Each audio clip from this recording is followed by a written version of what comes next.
We've got to start with the last and maybe juiciest bit first. The president clearly saying that Steve Bannon has obviously changed his tune. Does this now blow over?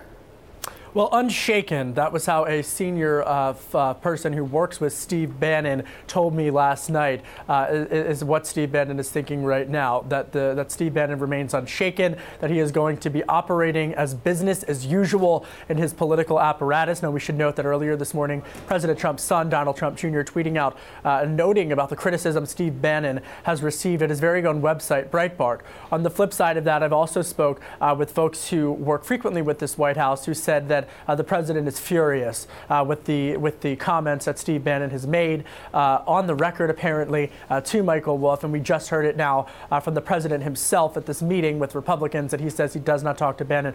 What does that mean from a policy standpoint if you're outside of Washington? It means that Steve Bannon's clearly on the outs and that his perhaps nationalistic economic policy and vision now, he was the chief advocate of that, is no longer someone that the president is soliciting advice from. Of course, this meeting, though, was about immigration reform and the GOP senators there to talk about it. And this is a key issue when it comes to achieving a budget deal with the Democrats. So where are we on those fronts?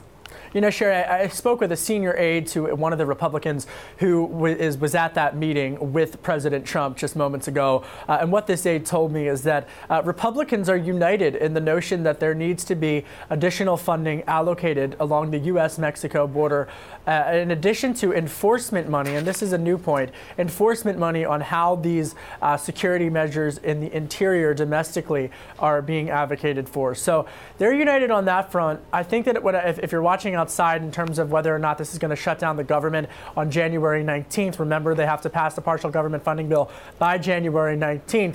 We should note that they are making the case from an opioid epidemic standpoint. On the flip side of that, yesterday I spoke with a senior aide to a Democratic member who said that they're ready for a showdown. They're ready to shut down this government over that because they feel that this is an issue that needs to get resolved sooner rather than later. And we should also note very quickly Silicon Valley's backing of getting this done and siding with the Democrats on this. They've been at the forefront of this as well.